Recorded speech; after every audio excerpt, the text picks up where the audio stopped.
Maria Julia Amorsolo Valdez, born December 11, 1968, is a Filipino actress and singer known for her roles in Pangako Sa and Bagets.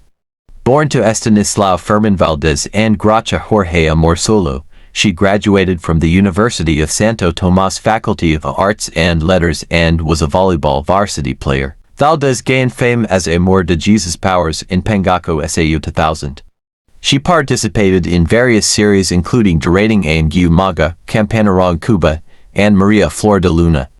Returning to ABS-CBN, she starred in The Wedding, Nula Sa Puso, and became MMK Queen with 32 episodes. She was in a long-term relationship with Ronnie Quizon, married Richard Litanjua in 2003, and had 2 children before divorcing in 2009.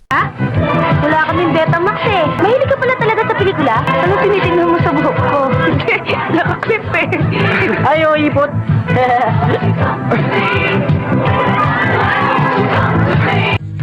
Elaine? My name is Elaine. Elaine Sanchez. Hi, I'm Archie. Hi, I'm Joe. O ano, payag ka? Talent manager ka? Talent manager? And I like it. Bumili ka nga muna sandali ng gatas sa bayan. May sobre ng pera dyan sa itaas, sa aparador. Yung bang pakimkim ni Maring Cecil. Yun mo lang... Di mo dapat pinatulan si Kuya. Sa susunod, ako na magsasabi kay Kuya na hamunin kanya uli.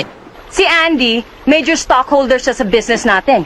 Nakakahiya sa kanya. Pero paghandaan muna natin ang magaganap na parada sa Makalawa. Inaasahan namin na dadalo kayo roon. Yun na lang ang regalo mo sa kapatid mo.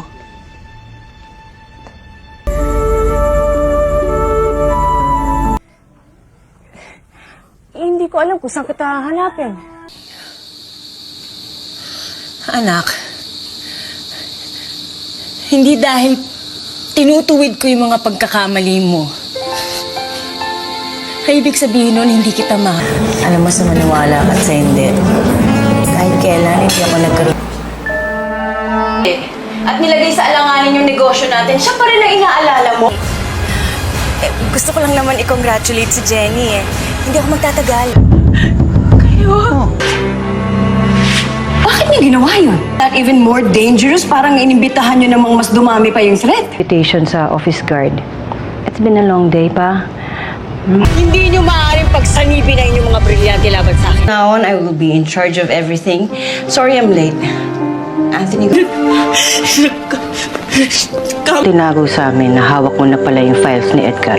What do you need the 100 million for? Ano pa rin ako, Miguel?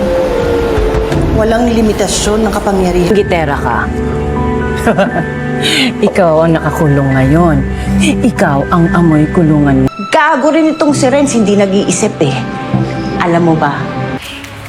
Kasi ang hinala ni Rambo ay magkasama si Gregor. Hindi papayag si Dwayne dahil hindi niya makakalimutan ang ginawa mong pagpatay sa tatay niya.